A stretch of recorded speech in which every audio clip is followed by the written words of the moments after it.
Bien, estamos arrancando el tema osciladores.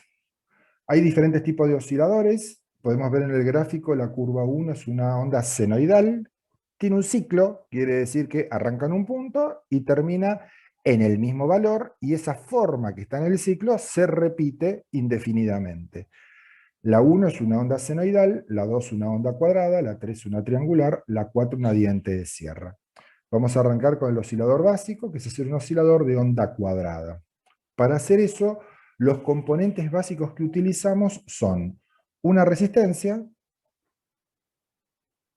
y un capacitor. Vamos a poner un condensador que en este polarizado, pero bien puede estar polarizado este. Es decir, si esto lo queremos hacer así, no hay ningún inconveniente, funciona igual. Acá tendría positivo y negativo cuando ustedes lo conectan. Pero si lo quieren poner sin polarizar, es lo mismo, porque igual siempre va a funcionar este tipo de circuitos con el positivo aquí arriba y el negativo acá abajo.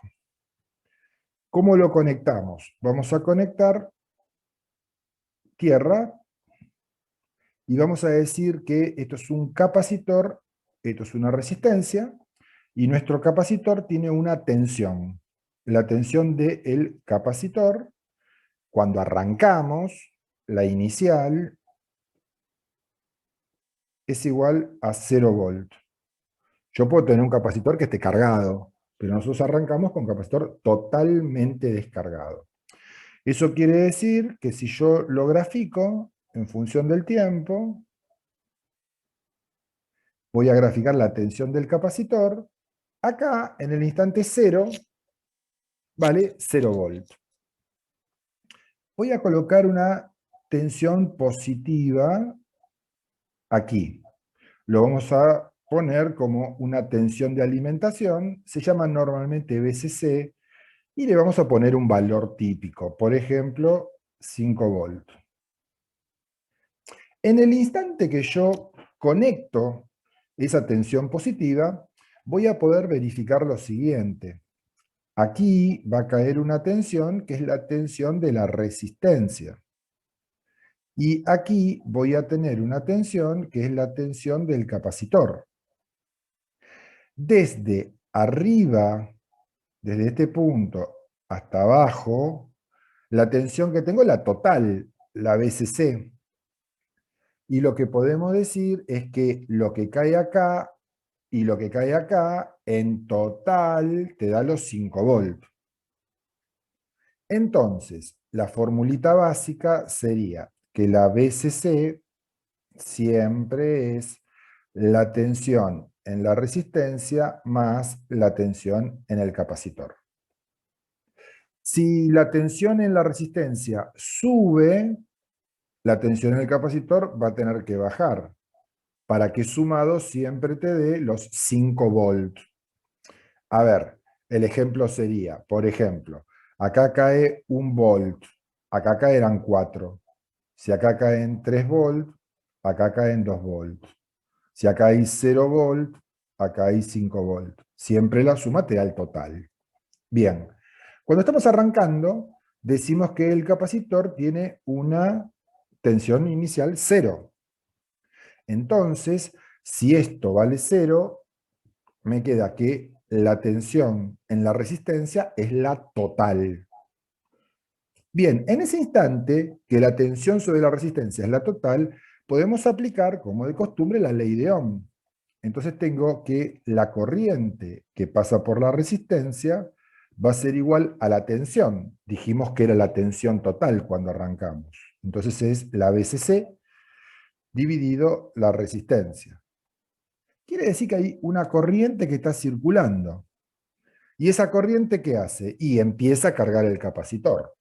Si el capacitor se empieza a cargar, después de un tiempo, ponele que el capacitor tiene 1 volt. Bien, entonces después de un tiempo, el capacitor tiene tensión. Subió. Ahora bien, si acá cae 1 volt, acá caen 4. Es decir, la tensión en la resistencia bajó. Y si tengo menos tensión, por ley de Ohm, divido los 4 volts con la resistencia, el valor que sea, la corriente es más chica. Si la corriente es más chica, el capacitor se empieza a cargar más despacito. Es como tener un vaso de agua, vos le vas poniendo agua que viene de una canilla, pero la canilla la vas cerrando. A medida que vas llenándose, cada vez la canilla se cierra más, se cierra más, se cierra más. Llega un punto en el cual el capacitor está cargado ya con, ponele, 4,9 volt.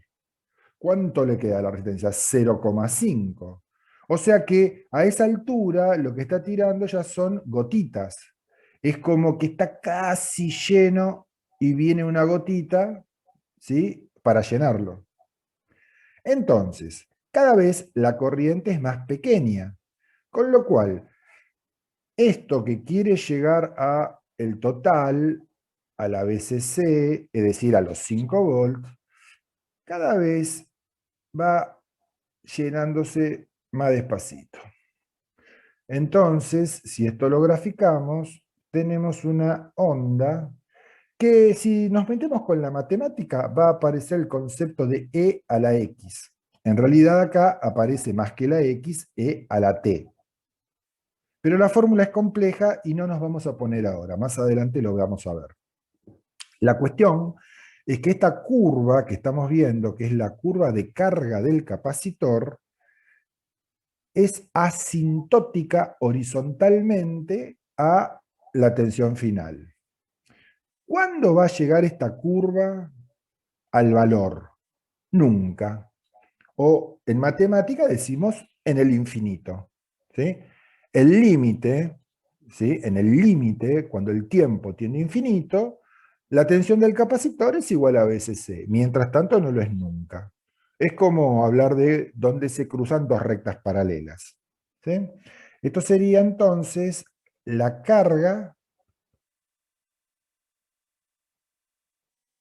del capacitor o condensador. Es lo mismo. Bien, esto fue la carga. Resulta que ahora tenemos un circuito similar en el cual tengo un condensador, pero ahora la tensión del condensador inicial es 5 volts. Es decir, ya está cargado. Y le voy a conectar una resistencia. Igual que antes, hay un capacitor y una resistencia. Y vamos a ver entonces qué es lo que sucede. Acá tenemos la tensión del condensador, acá tenemos el tiempo, arranca con esa tensión. Al igual que antes, luego de un tiempo la tensión va a caer y luego va a seguir cayendo. Pero cada vez la corriente de descarga es más pequeña, es como que vos pones el vaso dado vuelta, se cae todo el agua rápido. Pero hay alguna agüita que queda pegada a las paredes, así que todavía va a seguir chorreando mucho más despacito. No es exactamente eso, pero como para entenderlo. Entonces, la curva de descarga va a tener una ecuación matemática similar a la anterior, va a ser asintótica a cero, y esta va a ser la curva de descarga.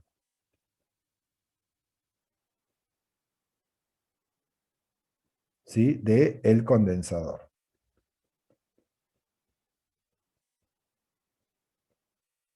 ¿Cuándo llega a cero? Nunca. En el infinito, si quieren.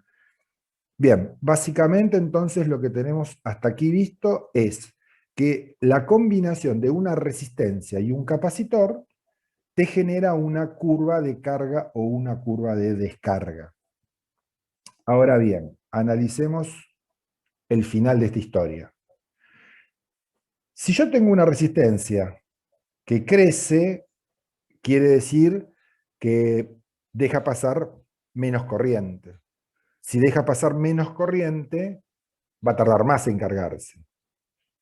Si tengo un capacitor que crece, va a tardar más tiempo en cargarse porque hace falta justamente más carga que le llegue, porque es más grande. Es como en vez de tener un vaso al cual llenamos con agua, tener un balde. Entonces, el efecto de que suba la resistencia o suba la corriente, suba la resistencia o suba el capacitor, aparenta ser lo mismo. Vamos a poner el grafiquito original que habíamos hecho antes. Dijimos para la carga que se producía algo así. Ahora bien, esto es para una dada resistencia y capacitor. Si yo pongo un capacitor más grande o resistencia más grande o capacitor más chico, resistencia más chica, voy a tener variantes. Esto va a tardar más. Cuando uno dice tardar más, es medio complicado porque estamos diciendo tarda más en llegar al infinito y eso es ilógico. Pero en realidad, en el corto tiempo, alcanza valores más rápidamente o más lento. Todas estas curvas, la verde, la negra y la roja, todas van a llegar al valor total cuando en el infinito. Pero la realidad es que van cambiando. Entonces, ¿cuáles serían las que están cargándose más rápido o más lento? Bueno, veamos. Esta, la roja, está tardando más. Quiere decir que o la resistencia es más grande o el capacitor es más grande. Entonces, RC para abajo crece. RC es mayor hacia abajo. La verde es más pequeño, el negro más grande, la roja más grande. Y nosotros en electrónica tenemos a esto como una constante.